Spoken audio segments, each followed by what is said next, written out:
Waheguru Ka Khalsa, Waheguru Ki Fateh. I'm Ashminda Kaur, and I'd like to welcome you to the first all-women's panel of the Sikh Think Tank series. On our panel today are three exceptional professional Sikh women, and I'm delighted to welcome Parminder Kaur Veer, OBE, an award-winning film and television producer, international speaker, business consultant, who has worked for the BBC, ITV, and Channel 4, amongst other major channels. She's the founder of PVL Media Consultants. In 2002, Parminder Kaur Veer was awarded an OBE for her services to the broadcasting and film in the United Kingdom. She's the board director of the UK Film Council and is a non-executive director of the Department for Culture, Media and Sports. Also on the panel is Parmjit Kaur Matharu, managing director of a leading global investment bank, JP Morgan, with global tax responsibility spanning approximately 70 countries. Parmjit is the chair of the VAT Working Group at the British Bankers Association and has a seat at the European Banking Federation and the European Fund and Asset Managers Association. She works with the OECD Tax Committee and Far Eastern trade bodies on tax-related policies and is the only Sikh representative in global indirect tax forums at this level of seniority. Parmjit is also an executive with the Sikh Council UK and has led negotiations for the rights of Sikhs with the European ministers. And finally, we have Dr. Harjeet Kaur, a medical doctor and Oxford graduate who works with a leading pharmaceutical company where she specializes in developing treatments for diseases affecting the immune system. Welcome to my panel.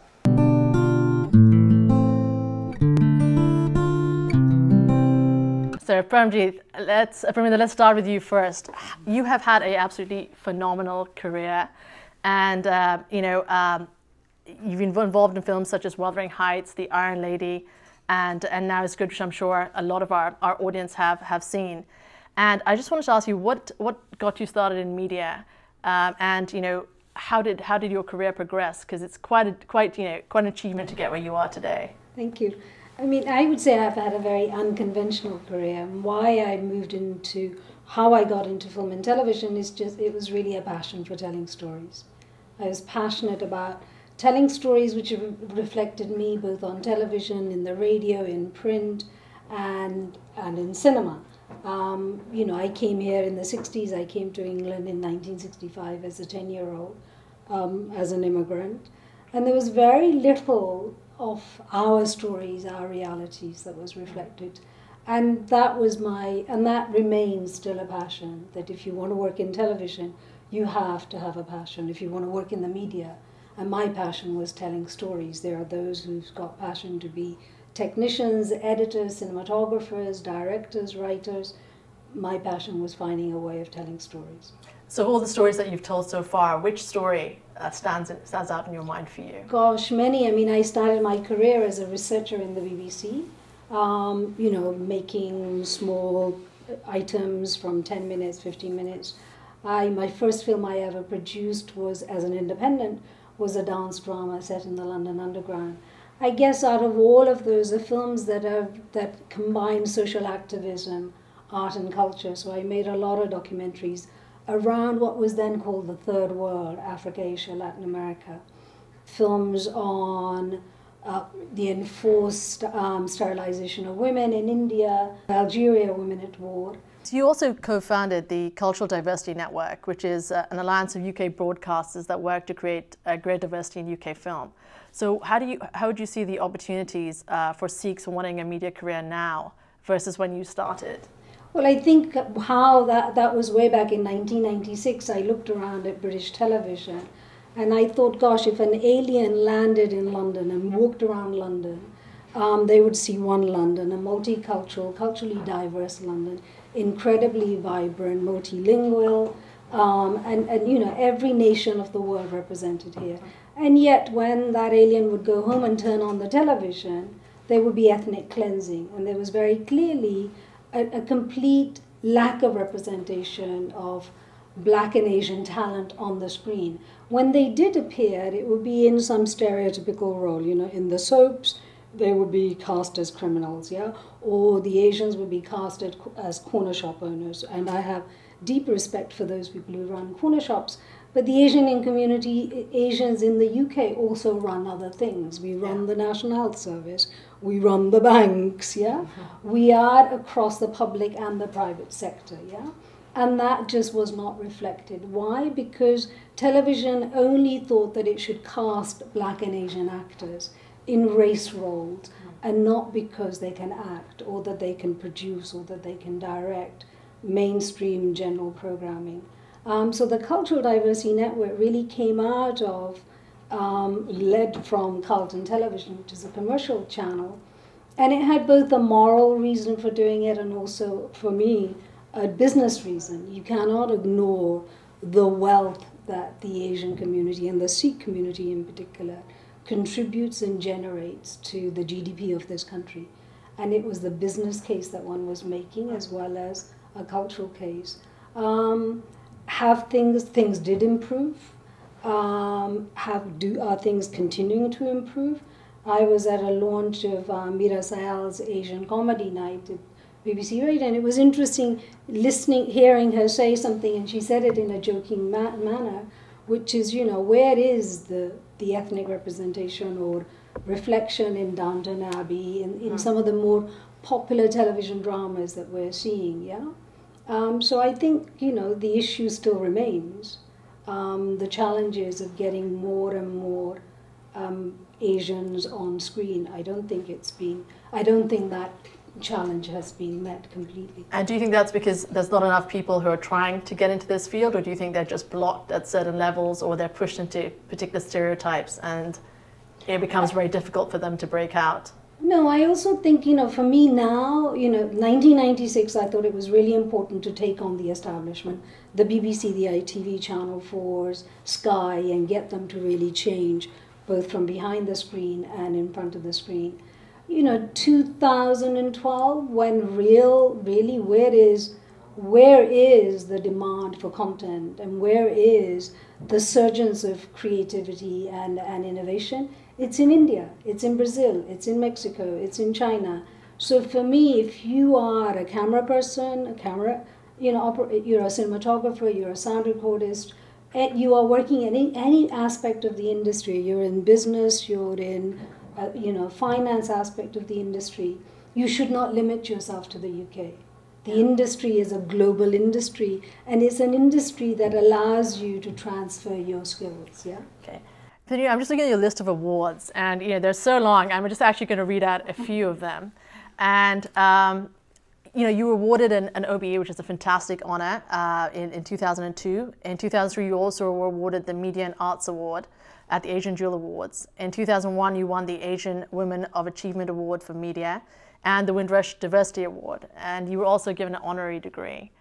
How does that feel, sitting at this point in your career? Do you feel like that you've kind of achieved what you needed to, or is there some next step now that you and PVL feel is where you want to go? No, I think the challenges are always there, and I think it's nice to get those acknowledgements and recognition, and particularly the Asian Women of Achievement Awards was given, is an organization that Pinky Lalani founded, so it was really a recognition from within the Asian community. The OBE is contribution and a cumulative of 25 years of working in the industry and sustaining oneself in the mainstream of, the British film and television industry. But the me, the challenges continue. I have two daughters. It's ensuring that they continue to pursue their passions. For me, the challenge now is how to take 25 years of my learning and be the bridge between the UK media and creative industries and the emerging markets, and in particular India. Okay. Premjit, let's start with you now. We have a long question. Yeah, so there basically, you started with the Inland Revenue, you went on to work with Price Waterhouse. You've now had incredible longevity in the banking industry with 17 years at JP Morgan in one of the most cutthroat professional environments you can have. Tell us a little bit about, your career and some of the challenges that you faced in it. It's a hard act to follow. I think my story was actually a little bit accidental to start with, because I was born and brought up in Kenya. And when I did my A-levels there, I was thinking that my career was going to be in ophthalmic optics. So I was actually meant to be at City University studying that subject. But, we had some family circumstances that didn't work out. So actually, I just turned up in a job centre in the first week when I landed in the UK. And the only job that they had on offer was actually as a clerical officer in HMRC. I got promoted in that first interview because they said, actually, you can come in as an admin officer, which was one level higher. So I started more out of desperation than anything else because I needed a job at that point where, it was a slightly strange introduction to the country. But I did meet with some people very quickly, and this was obviously in the late 70s. Where they kind of plucked me and said, okay, there's more you can do. You've had to interrupt your education. So I started to sit the exams within HMRC, and I went through the ranks and somehow ended up becoming an executive officer within HMRC doing VAT. So it was all kind of very accidental. And at that time, I got married during those years. I hadn't quite thought through where the career would end. But when I got married and the way things were going, I was starting to get a little bit jaded with continually being out on the streets, doing the inspections. And it was a random advert in the Evening Standard for a PwC job at Pricewaterhouse at the time, where they were looking for tax specialists. So I really did apply for that in a complete act of chance. But when I went for that interview, something kind of just clicked. And so I joined them pretty much at the bottom of the ladder. And I then sort of stuck it out for 9 years with them, had my children during that period. And having started as a low-ranking tax specialist, I left on partner track as a senior managing tax consultant. So it was very hard work, particularly in those years. Where at my interview, as you can see, fairly conventionally dressed, and some of the challenges in those times, it was kind of quite difficult to break into such a blue chip company. And was it difficult on the basis of gender or race or not at all on gender at the time? I've just as a matter of personal choice. Have always dressed in trousers rather than skirts. At that time, the uniform in the city was pinstriped skirts and fairly short ones above the knee. No people, and so I suppose that was my first hurdle. Yeah. That they thought I was capable of doing the role, but the topic about fitting into the mold came up, and I said, okay, guys, maybe this isn't for me then. And at that point, the policy changed, and within 6 months, the policy for Pricewaterhouse changed that women could wear trousers, and I feel I could be happy with that. And of course, when I had my children at Pricewaterhouse, those were the days before you had your personal laptops. And in fact, I had my first computer on my desk after my first son was born. So I was very much supported as an individual from quite a different background, and obviously not having come through the conventional schooling, I really learned through experience, but I was given all the fair chances, so I think that was good. But then trying to maintain and grow that career when you're pitted against some of the best academics and you're working with clients, I think some of the slightly more trickier moments came when you went to the clients. I was specialised really in the charity sector and in the finance sector even then. So I think sometimes people got a bit of a shock when I turned up. But you make it sound so easy when you're saying it, but it's incredibly hard. It was for all of your careers to kind of progress up the ranks. And so the level of sacrifice with three sons. Yes. And trying to then go from Pricewaterhouse into an investment bank. How did you cope? Well, it was very, very tough, actually, because when I had my sons when I had the first child at Pricewaterhouse, I'd said to them I wanted a little bit of flexibility. And after a lot of push and pull, I did my first bit of trailblazing around flexible working. So I got a 3-day week. And then when the twins came along, I said, well, actually, I want a shorter day. I want to do, X hours in the office, and the rest I'll do from home. It was incredibly hard. And we had some crazy conversations around how it was costing the firm to pay for my seat the whole day, but actually was going to work from home. I won the day, but it wasn't easy. But I did continue working all the way through. But the reason why I did leave Pricewaterhouse at that time was I felt I needed more flexibility than I was getting. So I made the point. I got headhunted actually by the banking industry. So for a short period, I went to the First National Bank of Chicago, and then from there to JP Morgan. And I find it hard to see how JP Morgan could be a slightly more flexible arrangement than Pricewaterhouse. It's probably some of the longest hours in the city, I would have thought. Well, I was headhunted by the head of tax at JP Morgan because I suppose by then my reputation around work was established. But when I said, look, I'm only going to come into this job if I can actually get the flexibility around my children. My twins were born very prematurely, and I myself had some pretty significant health challenges at the time, but I needed to work. Needs drive. And he said, I'm fine with that. You'll have to convince HR. So we had 2 hours with HR, and I ended up with the contract which said, let's try this. And you can, so I agreed core hours of 10 to 4:30 in the office, and then I'd be on call. I did very long hours from home. But I was used to, very little sleep with having had the children. So JP Morgan got used to me being ahead of the game because I used to log in at 3 a.m. By then, the personal laptop had come in. Yeah. So 3 a.m, I was logged in. By the time they came in at 8 a.m, I'd already done a half a day's work. So I could, cook for the children, take them to school, and get into the office by 10, and I'd still be ahead of the game. So it's a lot of commitment there and sacrifice. Also, just looking at, just in the same way that, Parminder has all these awards, you have all of these, organizations, international kind of tax panels you sit on, British Bankers Association, European Fund and Asset Managers Association, the OECD Tax Committee, and, you also oversight 70 countries at the same time. That's extraordinary. I mean, and you're lobbying at the same time for tax changes to legislation. Mm-hmm. How does one bring all of that together? Well, I think it takes time to build a career. When I first joined JP Morgan, I was their first full-time indirect tax person. And over the next sort of 7 to 8 years, we went through so many mergers. This firm has grown. When I first joined JP Morgan, there were about 18,000 people worldwide. There are now 230,000 people. So in a sense, the company grew, my role grew. I grew my team.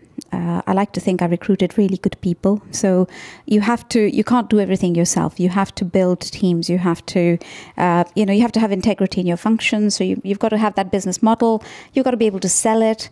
And I think in the world of tax, indirect taxes have always been behind the curve compared to corporate income taxes or personal taxes. And I think one of the things I feel good about is that I joined this industry at a point where I kind of had that vision.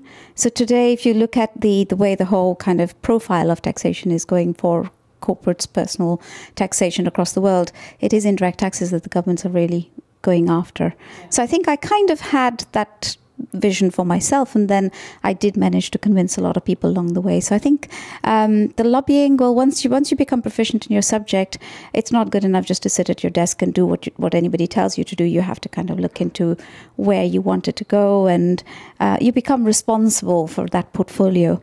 So I think it's kind of happened at that level because How do you feel about the negativity that banking is getting as a profession at the moment, where they're blamed for the entire, I know unfairly, but for the entire financial crisis, exactly. And what's your view on that? My boys will tell you I'm very vocal when I watch some of the Question Time news and Newsnight programs. I think I think to accept where responsibility is clearly aligned. There was some greed. There was a lack of foresight on the part of certain sectors of the banking industry. But I think it's pretty unfair and probably a little bit driven by ignorance. The fact that actually the regulation allowed all these things to happen, the fact that people had an appetite for debt, and it's a house of cards that didn't happen in one country. It kind of blew down globally. So in a way, the bankers are good scapegoats, and I suppose they have broad shoulders, they can take it. But I do feel that the banking industry is made up of a heck of a lot of people who really graft at the lower grades, and they really, really do, put in an honest day's work like anybody else. So the so-called casino banks and all the things that go with that, I think it's a little bit unfair. But then I would say that. Okay, and in terms of since you started in JP Morgan 17 years ago and now, do you see a lot more Sikhs coming through, and do you see in particular a lot of Sikh women coming through into these professions? And what advice would you give a Sikh woman who, looking at you in this panel, says, I would love to have that career? That would be fantastic. It's a very interesting question. I would say that 10 years ago, it was really, really difficult to find a Sikh man or woman who could be seen and identified and actually, noted in any way at any senior level. Now, I'm really happy to see that in a lot of city organizations, not just the financial sector, but you do actually see young men and women getting into the industry. So I think we really are in a good position because children are educating themselves in a diverse range of careers, and I think the opportunities for us are there. But like at any time in our history, I think the ethos of hard work, if you bring that to any career, I think you can get success. And I think in the UK, most of us are probably a testament to the fact that hard work pays off. And I think for the kids of today and people who are coming in, hopefully the ride is a little bit easier because there's more of us. That's true. Thank you. Harjeet, you went from state school in London here and then to Oxford. And what would you say to Sikhs out there who are maybe looking at their university applications and thinking, Oxford's not for me. I don't have the right background. I didn't go to private school. I'm going to go there and I'm going to be the one who sticks out, the one who is kind of left by the wayside. What would you say to those people? What I would say is that if you don't try, you're never going to succeed. And if you place barriers in front of yourself at the very start, then you're going to hinder yourself. If you let those barriers fall away and realise that everybody's human, everyone can use opportunities that are there, then you can make use of those opportunities. I went to a state school. I thought about Oxford as being a very, very it just didn't seem real to me that I would be able to gain a place to read medicine there. But I thought, well, if I don't try, then I'll never know. So I networked and I spoke to my teachers. I spoke to other people that I knew that maybe had siblings that had gone through the interview process. So I prepared myself and thought, it's best to go for it. If you don't get the place, it doesn't matter. There are other places to try. And so I was pretty kind of gung-ho about it in some ways, and was pleasantly surprised because I have to say it was the best experience of my life. And I realised that it's not full of children that have been to private school. There are actually a lot of state school men and women that are educated at these universities. So I think it's important not to close off opportunities, but to make sure that you give yourself every chance possible, because you have one life and you've got to make the most of it and grab any opportunities that come your way, because one door then will lead to another, and it can lead to an amazing career. So I guess take the opportunities that come your way and put the hard work in as well. Put the hard work in. So an open mind to applying to Oxford and to go for it. You then kind of left Oxford and you kind of went into clinical medicine for a number of years, and you now head up a medical team in immunology. So what does that entail? Well, firstly, I worked in the NHS for 5 years and had a fantastic time. But it got to a point where I wanted to seek new challenges with my career, and started to explore other options, and felt that the pharmaceutical industry would provide me with the challenges that I wanted. So throughout my time in industry, I've sort of progressed from starting as a junior medic to managing a team of other doctors, and we work at developing new therapies in a number of diseases that target autoimmune conditions, so conditions such as rheumatoid arthritis and Crohn's disease, to name sort of two common conditions. And it's exciting. It's it's also challenging as well, because there is always this sense, particularly in the UK, that the pharmaceutical industry is not helping the country. It's there to hinder developments in the NHS, sort of access to drugs. But actually, if you look at the amount of revenue it brings in from an economic perspective, it's the second grossing industry in the UK, I think, behind the finance sector. And it provides a huge number of jobs as well. And it's bringing innovation to the UK, which is a huge part of the work that we do. And it's providing access to new products for patients, thereby improving the quality of life and long-term outcomes for patients. This is not just in the UK, but globally. So having seen sort of both the NHS side of things as well as the industry side of things, it's really opened my eyes to all the good work that's carried out. So after Oxford, and once you'd started being a doctor, you joined as a board member on the Sikh Scholarship Foundation. And you've worked with people who some people might recognize as Harinder Singh at the Sikh Research Institute was one of the educators, and the Sikh Coalition, Harpreet Kaur as well. And tell us a little bit about the Sikh Scholarship Foundation and what it was trying to do.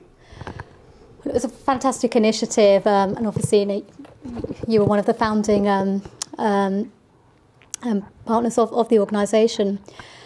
Its main purpose was to provide funding for kids that wanted to come to Oxford or Cambridge, and to really help them from a financial perspective, but also to enable them to understand the importance of Sikhism, the principles of Sikhism, and incorporate those principles within the work that they did and their everyday life. So I think it was a combination of providing a grant, but also incorporating the principles of Sikhism. It's very much similar to the Rhodes Scholarship that has run from the US. And I have to say, all the candidates that managed to secure a scholarship were all outstanding individuals that have gone on to great positions in their future careers. So I think it was a fantastic initiative that really also raised the profile of Sikhs within the university.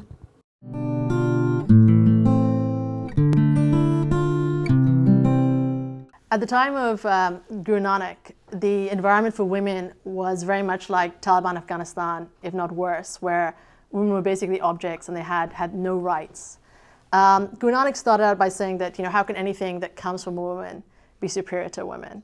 And the other gurus fought over a period of 240 years to establish women's rights. When they were doing this, it was actually extremely dangerous. It was, there were complaints to the Emperor Akbar at the time that there was an introduction of dangerous ideas by these Sikhs. But there was interwoven throughout Sikh history in the Guru period prominent examples of women, from Bibi Nanaki, Guru Nanak's sister, who bought his first rabab for him and recognized his spirituality, to Bibi Amro, who introduced Guru Amar Das to Guru Angad. And then Guru Amar Das himself, of the 72 missionaries he had to spread the Sikh faith, he selected 22 women to go out and do that. So that's, about a third, which is more than we see on most Gurdwara committees today. Mai Bhago, a lot of people know about her as one of the women who fought by the Guru's side when the men were not prepared to do so. But she was also the personal bodyguard of Guru Gobind Singh and stood outside his tent. And that's something which a lot of women don't know. Guru Tegh Bahadur as well, he meditated for 26 years, and his female relatives took care of him during that time. In the time of Guru Gobind Singh as well, there was a lot of rape and molestation of Sikh women by the Mughals, and some of the Sikhs approached the Guru and they said, why can't we do the same back to the women on the other side? And the Guru said, because that's not somewhere we're going to go. We're going to stick by our principles, which are respecting women, and we're not going to rape and molest their women because they do it to us. So that's a lesson we're not going to teach, and it's not something we will do.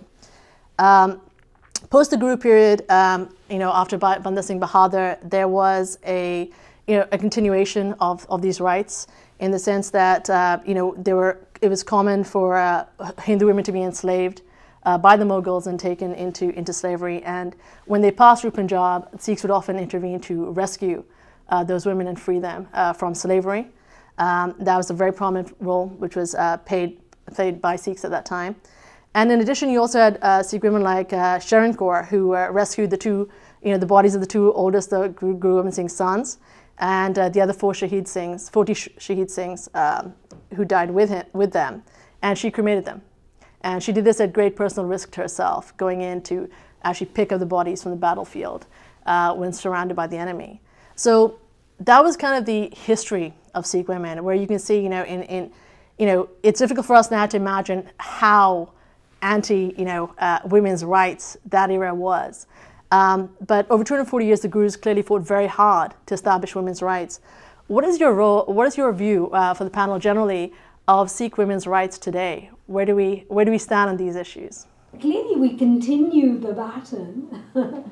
Sikh women haven't given up the struggle, the challenge, the fight. You've got we're just 3 examples of Sikh women who continue to strive, who continue to open new doors and rise to new challenges.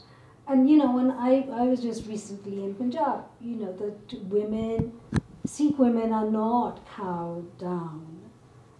They're not silenced in that way. I mean, there are phenomenally successful Sikh women entrepreneurs in across India and in Punjab, all over the world, wherever. I mean, I was astounded by a figure which said there are 130 million Punjabis, i.e.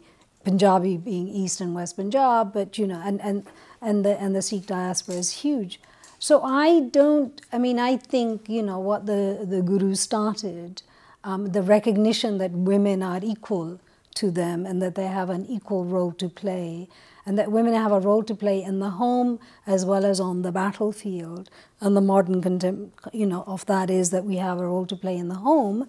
We've all raised our children and they seem pretty okay, and we have sustained phenomenal careers and we've sustained marriages, and been very successful at it. So I think Sikh women today, they have many, many positive role models to turn to. And do you think, Paramjit, let me ask you something. Do you think that it's the female role models for Sikh women are prominent enough? Because, I know growing up, I had historical role models. But, when you look around at the community, a lot of the time you see male faces, you see men representing the community at all levels, and we don't really get to hear a lot, from Sikh women. I think that's a really good point, actually. I think as we're hearing on the panel, as far as personal careers and women's ambition is concerned, I do think we are all very privileged that we're in a time where education is freely available, and most of our parents have strived so hard to give us that platform. So I think that's good. And from where I'm sitting, I think in the majority of cases, girls have equal opportunities. So that is good. But the point you made about the gurdwaras and our institutions and in the Sikh society as a general, I think in our sort of, we're a sort of second, third generation in the UK. And I think in the first kind of couple of decades, women probably concentrated more on building their homes and perhaps raising their kids. And we do run the risk that in doing that, we switch off the other side of ourselves, which is to actually be properly involved in the civic side of our life. And I think the concept of Miri Piri in Sikhi does mean that every individual, doesn't matter whether you're a man or a woman, you do need to live life fully. And I think I would say more broadly as a community, we probably don't get into politics. We don't get into the media in front of the camera enough. We don't organize ourselves enough to actually be in a position to state our views. We just get on with it and do the work, which is great because, that is the foundation of all things. But having got to the stage where we have now, I think the broader community needs to actually polish its act and make sure we display outwards better than we do today. But I think when it comes to women, the fact that we're not in the gurdwaras, I think this is actually a twofold issue. One, I think the gurdwaras are perhaps currently a little bit intimidating in the sense that there's an established practice of how the membership works. But really, since when did we become victims? I think we have to become members of the Gurdwaras and we have to take active participative roles. And through that, you will then bring change. So I think there is definitely a gap there. Sorry. Yeah, I reiterate that. I think there's a lot of modesty amongst the Sikh female community. I think there are a lot of, as both of you are clear examples of very high-profile women that have achieved a tremendous amount. But I think that modesty holds us back compared to other communities. So I think increased visibility of women who are Sikh out there in the professional world will reap benefits for the whole community. But I also think, if we're talking about Sikh institution, whether it's the Gurdwaras or whatever other, I'd say probably is the religious institution.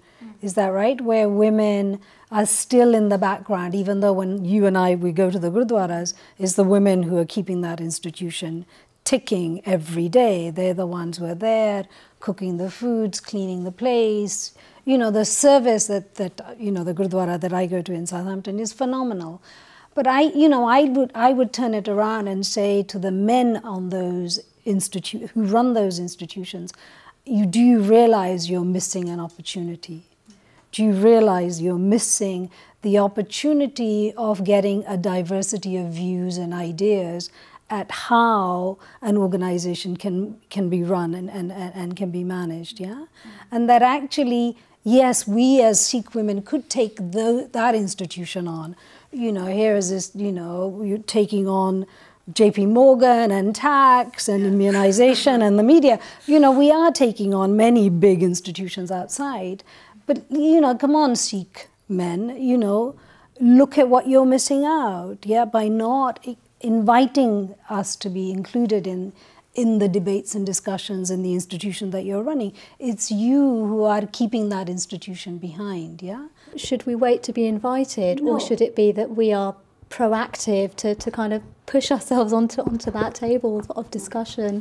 That's what I was thinking. I think, yes, we can certainly lead that push, but I also think that their own consciousness and awareness has to be raised. I mean, I've sort of been amongst, the Asian business networks, and I am probably one or two women faces that you see. It's a very male-dominated networks, yeah? Whether they're in the financial sector, whether they're in the retail sector, in the business, in the entrepreneur sector, they are, men network, and we don't network in that way. But I think, just as I put a pressure on the mainstream media that you have to take the lead in change, so I think our Sikh organizations have to say, go to their committee meeting and say, hey, this is a room full of men. Where are the women? So creating the right environment, effectively, and not asking a little boys' club where, women feel that, if I come in here, I'm going to be viewed in a particular way. I'm not going to be able to make any inroads. I don't have partners to work with.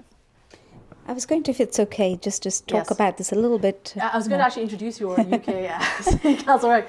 I was going to say you are on the you are on the executive for the UK Sikh Council, and can you tell us a little bit about your work there? Because I know you've been dealing with rights issues in Europe, and how do you find it working with? I'm sure it's 90% male or more. More. 99% male organisation. And there you go. So you can see I'm passionate about that too, because I was kind of grabbing the mic.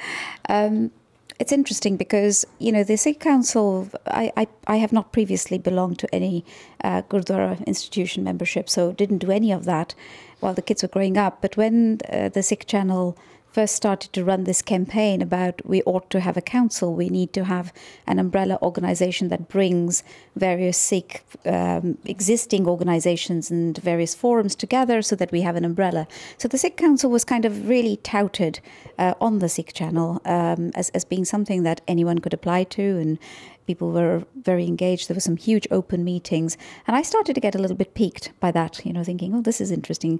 And I've always wanted to kind of share a little bit of, some of the experiences of bringing up the boys, and they were there when they first started with their Chotiya Kutta, and then the Jude, and then the Stara, all the issues that we went through in the schools, and you just wanted to kind of get that over. So there was a little bit of an interest.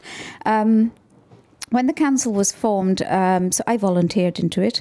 and I attended about 3 meetings to decide. So they'd formed these subcommittees, and I thought I would go for the strategy and legal policy, thinking I really want to talk about education. I want to think about issues inward facing towards the community. But in the end, I found myself drifting into the European and International Affairs Committee because, what became very clear to me is as a society, as a community, we are firefighting. So when an issue comes up, we kind of go out there with our banners and we march and we obviously fight for our rights. But what we don't do is invest in the right dialogue. We don't participate in the forums where policy is being made effectively enough.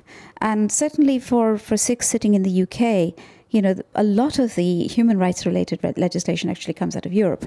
So the work that I've got involved in is actually in that space. But it's been very interesting because I've probably been the most prominent volunteer for the council, and certainly the only prominent female who's stuck it out as long as I have. So I've kind of made myself a bit of a nuisance, and so I ended up on the executive. There is one other lady who's a councillor in Redbridge, Balvinder Sond, who's also on the executive. So there's 2 of us out of the total group of 51. Okay, and on the when you deal with Sikh issues in Europe, you've met ministers from France, you've met ministers from Italy. How receptive are they to the points that you make, and do you feel like that there's the UK Sikh Council from this perspective and yourself can actually make a difference? Absolutely. I think my first experience was very heartening because, as I said, I joined the council around May time last year, and around sort of August, September, there was a huge amount of uproar. In fact, from around June, July, we were having lots of noise. We were getting noise from Europe around the stars being searched in a very ineffective way across airports, and the Italian situation had become really painful. And I just became very frustrated, and I started to write cold emails, just using the Sikh Council as the brand to work with, to say, we don't have a country, we don't come from a political point of view. We happen to be a community that is underrepresented. So could we have a meeting, and could we talk about it? And I used to list the issues. And it was amazing because the meeting in Italy was with a minister from the Interior Ministry, from the head of the Border Guard, their Civil Aviation Authority, and somebody very, very senior from the Foreign Office. And as a result of that meeting, we managed to agree a new protocol of how they were going to do the screening at the Italian airports. Now, no amount of marching was going to take care of that. We did march. We as a community showed our feeling. I'm sure that helped us to secure the meeting that we got. But in terms of the receptiveness at the other end, I think they almost get bowled over when they find that, the equality. There's a woman talking, there are men with me. But actually, we do come in equally. And when I went to the European Commission, the first time I met with the department that deals with social justice and equality and gender-related issues, and I wanted to kind of talk to them about how do we get the Sikh religion, the Sikh faith, and the requirements of this minority community registered where policies are made, because clearly something's not working because we have lots of challenges. And so I said to her, "Am I making sense? Do you know the Sikhs? Do you know the Sikh religion?" She says, "Well, actually, you're the first person sitting in that chair who's asked me that question, and frankly, no, I don't." So I started off with a very short précis, and I said, all about, monotheistic, there's very recent history. It's it's an individual faith. It's a pact between you and your maker, and there is equality. There's no caste, there's no creed, there's equality. And she says, "Well, I can see that. You're sitting here in front of me." So, they do like to talk to you. So, okay, given all of that, let me put, we've talked about, there are a lot of opportunities for Sikh women in many ways, and there's a lot of successful Sikh women out there, not always public, not always engaging with institutions, but it's there. There's that mass, and it's kind of developing and hopefully coming to greater and greater prominence at both the Sikh consciousness level and at the national and international levels. And hopefully we'll have a Sikh women MP at some point in Britain, maybe someone from the panel.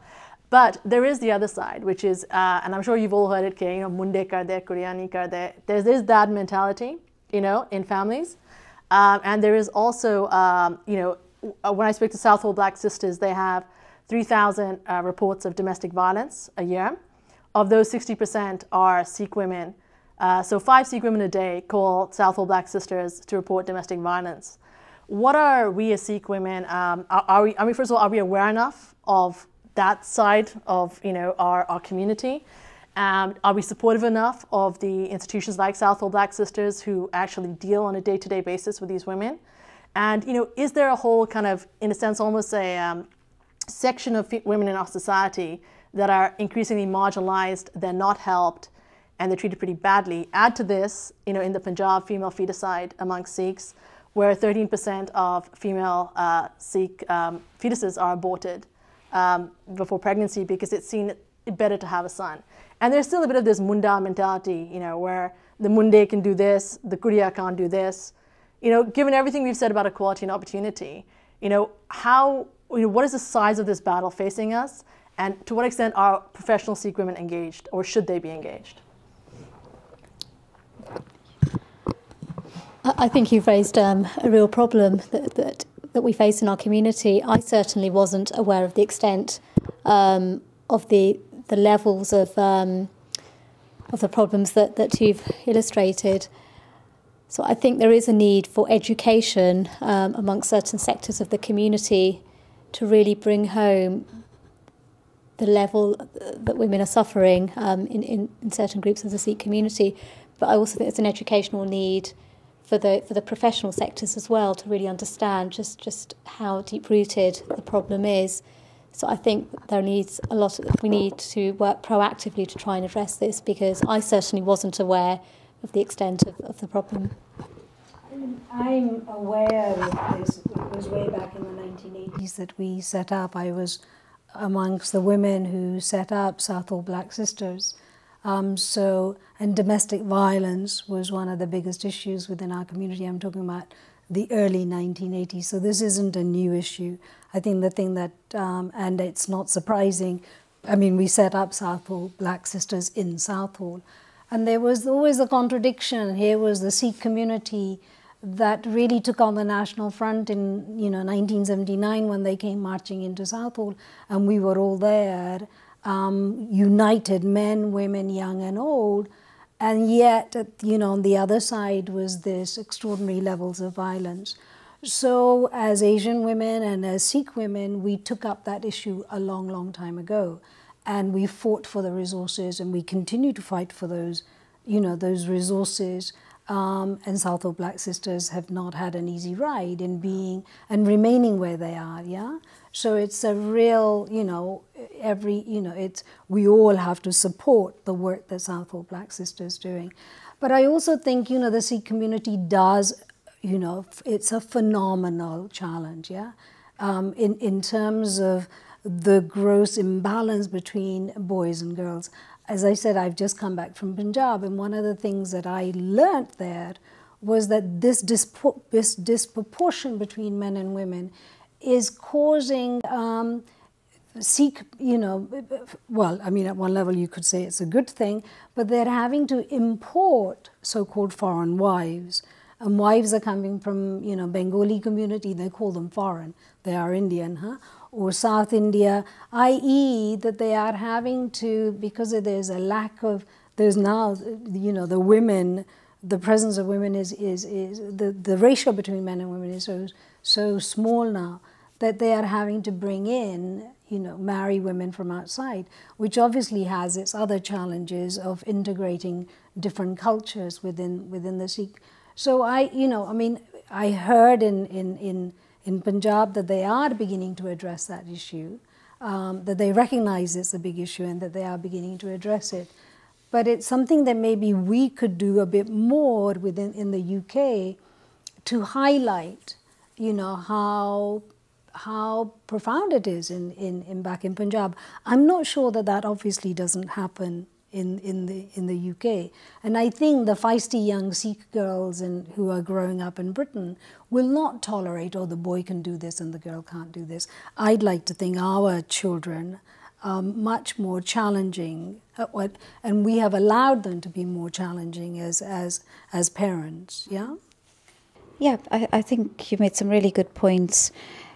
I've started to form the view a while ago when I sort of look at what's really causing this, what's going wrong, both in Punjab and here. Because I think, Ashmindra, as you were saying, the level of calls that are still going in around the Sikh community complaining about domestic abuse, women complaining about the abuse, that is still such an acute issue today that, in a way you have to question what is the fundamental reason.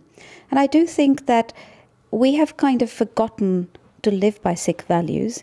And I think our education within the homes, within the gurdwaras, as a broader community, has failed to deliver on that point. I do say that advisedly. I think we're very lucky, those of us who are kind of sitting here talking about this, because we've clearly come from homes where that hasn't been an issue. But it is remarkable in how many homes it is an issue. And where is it getting fed from? And why isn't it getting arrested? And I think for that, we've talked about, you mentioned the roles of Mai Bag or our history. Yeah. I mean, all the things that you've said, I'm sure the viewers, there are people who are enlightened and there aren't.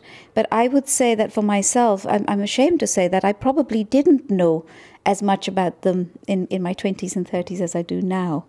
And so I think it'd be very interesting to see where and what age group is the group that's actually getting affected the most. But I think the education around what a Sikh ethos kind of education around standing up for yourself, not becoming a victim. If you're a woman and you're ending up in a position, how do you stop that? Because it's partly the environment, but it's also how you react to the environment.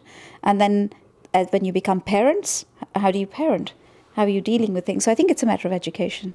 Okay. And so do you think Sikh girls are receiving the kind of support that they need in terms of both, if you look at it from a Sikh perspective, they say that, the mother starts transmitting spirituality to the child when they're in the womb.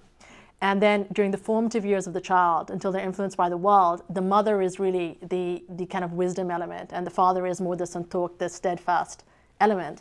And that those influences then stick with the child for the rest of their life.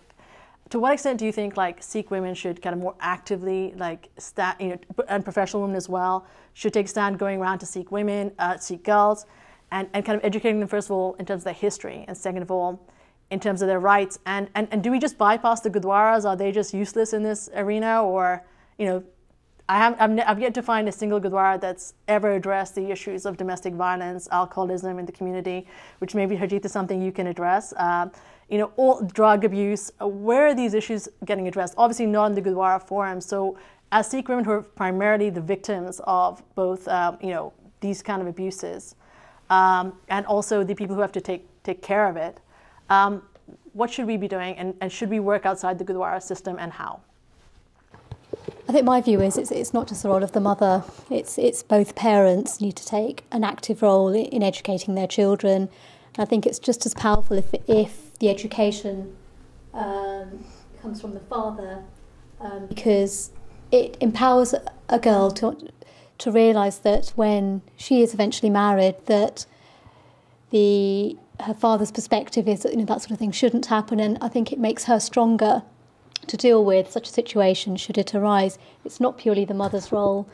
So I think education, not only from the mother's side but from the father's side, is important. So it's a cross-community thing. It's not just sort of a female issue. So for me, that's an important thing. And I was incredibly lucky. Both my parents were equally supportive of education. My father was very much, it doesn't matter if you're a boy or a girl, you are going to achieve whatever ambitions you want to achieve. And I think that ethos and empowerment of women should come not just from the mother but from the father as well, and that's really in keeping with the Sikh ethos in my eyes.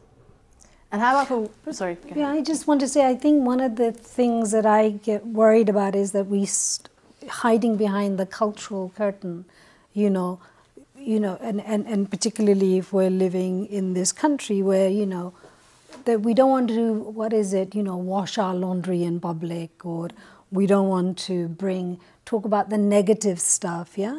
Well, if we don't want to talk about it publicly, then we as a community needs to firstly, accept the fact that it happens. What are the causes? It is alcoholism. A friend of mine works in Ealing in in a center for rehabilitation of drug users, and she says, the large number of people who come into that are from the Sikh community, yeah?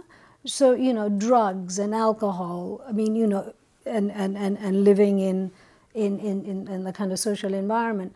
But I think we as a community needs to find other frameworks within which to address it. Southall Black Sisters is one. The Sikh Council is another place to raise those issues, and not just rely on the Gurdwara, because that's where there's a kind of compliance and there's a kind of, I don't know, a self-censoring silence. You know, a lot of those women who are sitting in that Gurdwara are going through this, but they won't talk about it, and they won't because, you know, I mustn't say this because it will bring a bad name to my, and dishonor my family. So we've got to start talking about it. I think that brings me back to your question around, should this be solutioned around the Gurdwara, or should it be handled by women outside of that? And I feel quite strongly that until we bring these issues into into the mainstream, so it mustn't just be a women's issue, because if you take it out of the Gurdwara, not only are you taking it out of the place where actually the good moral fibre should flow, but you're also separating it from that community hub. So I think it would be quite important to do that. And one of the things that the Sikh Council is thinking about is under their community safety subcommittee on what are the things that one could do around making it possible for people to come to someone. Now, it's going to take time to build a fabric like that, but I think in some of the northern Gurdwaras that I've seen in the north of England, you know, there is more of a community environment. There are people who are actually taking these calls and acting as Samaritans in their own local Gurdwara. We've done it with the marital situation where people are still looking for, arranged marriages and they want help, and the Gurdwaras have stepped up to that. So I think we need to get to that level where and we have both men and women who can take on that confidentiality service and offer a helpline or whatever. Because I think until we bring that issue into the mainstream, we have to do it in a sensitive way. We have to make sure it's not tittle-tattle. But I think we have to bring it into the Gurdwara in a very meaningful way. So I personally feel there's a lot of work to be done here, and hopefully all my colleagues at the council are listening. And do you think that men in our community aren't comfortable dealing with these issues? Or do you think it's just that why is this not dealt with by men vocally, given that they form over 90% of our leadership? Well, I would say it's not just the men. I would say it is that cultural curtain that we don't want to wash our dirty linen in public, and it'll probably be the extended family too that doesn't want it discussed, you know. So I think we have to respect that clearly people need confidentiality and they need support, but I think it is a bit of a gap in our kind of fabric of how we're running the community, that we don't have institutions where children or young women or young men, it could be, the abuse could be either way, they don't have anywhere to go to at the moment. So if they will go and talk to the local priest, he's not necessarily going to be the best person, because of course, his visa will expire in 2 years and he won't be there. So. Right. Sorry, just one thing to add, which is that if alcohol and drug abuse are the root cause of some of these problems, then educational programs that perhaps are more targeted to the community, could help address this. I've not seen such programs in any Gurdwaras that I've been to, and given that there is definitely an increased risk in certain communities, such as the Sikh community, of complications that can arise from alcohol abuse and drug abuse, etc. It's medical conditions. Yeah, that I think there really is an educational need to really drive home the message that this needs to change. But I also think who's going to lead that? I was 20-something when we said there is a problem in our community way back in the 80s, right? And we're going to form Southall Black Sister. That's just one. And many other, centres which were supporting women of domestic violence were set up. But, where's the 20-something today who's going to... Because it also has to be, it's not the elderly priest of 70, 80, 60 plus, yeah? Trying to get them their mindset, yeah? It's got to come from the younger generation. It's got to come from people like yourself and the educated younger professional to say, this is unacceptable. This is unacceptable. and begin to actually organize and do something about it. So it's not, it's not abdicating responsibility to someone else. It's actually saying, to the younger generation, 20-something, you're responsible citizens, yeah? You're seeing this in your community, do something about it. Would you draw a distinction between Sikh culture and the kind of cruder Punjabi culture, which is kind of about, which is it has its advantages, but there's the whole concept of you have what's called a Jalandhar single, which is measured between your forefinger, and it's a whole kind of men hard drinking, hard partying kind of mentality, which while it's there's an overlap between Punjabi culture and Sikh culture. There's a certain type of, sometimes we see this, sometimes we don't, but there's a certain type of crude alcohol culture among Sikh men, which is out there, and which women are generally excluded from, in the sense that we don't really engage in it. When women drink, they tend to do it more privately, or they tend to, not do it in the same way. How do you address the alcohol issue with Sikh men? I think that's a tricky one. I have to say personally, I think the earthiness of the Punjabi culture is something that, that I think is great, because it brings a real sense of being down to earth, I think, in our community, and not sort of, I think you kind of know what I'm trying to say. So basically balance we're talking about. Yeah, and it's a balance between the two. I think there are some individuals that perhaps go beyond that boundary, but I feel that the majority of the Punjabi men, Sikh men, fall within the sort of the safe boundaries of having fun, but not going overboard. I think for the minority that there are definitely problems arising, education is going to be the way forward. It's not an easy answer, because education can take many different forms, and working out what sort of initiative will work best with that sector of the community will take a lot of work, but I think that's probably going to be the way forward. Okay. I think I'm probably going to be a little bit controversial, but I'll go for it. Yeah.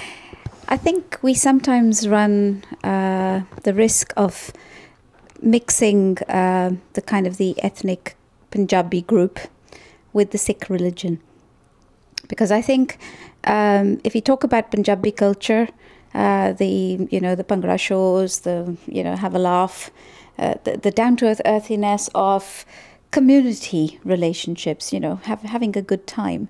That is a very separate thing to the role of alcohol in the life of a Sikh. If you go, I have to say this, a Sikh believing in the Das Gurus and Guru Granth Sahib, the code of conduct that we have, this is a complete antithesis to what is actually required. So I can't possibly say that,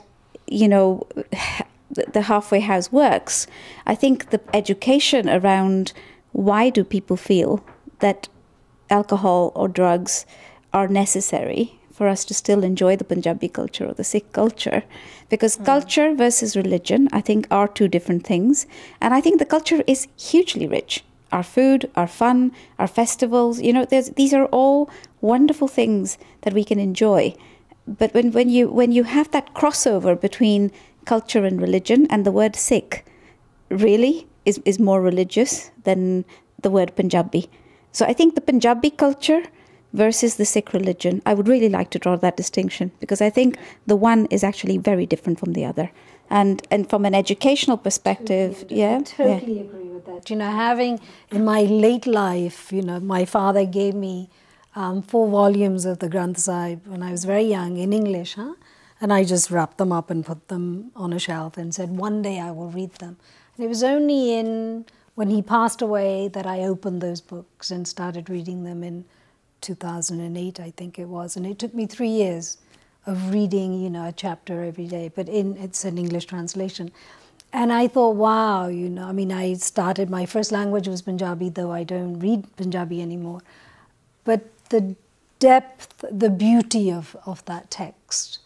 And I thought, wow, everyone should read the Granth Sahib. Yeah? And I think I've often that we have, the codes of conduct, the values in our but actually we've got caught in the rituals of Sikhism rather than in what it's the essence of its message. Yeah, it's a relationship of love with your guru. Absolutely. Right, and if I can go just one more further, it's I do feel, sorry, this is one of the reasons why I agreed to be on the panel.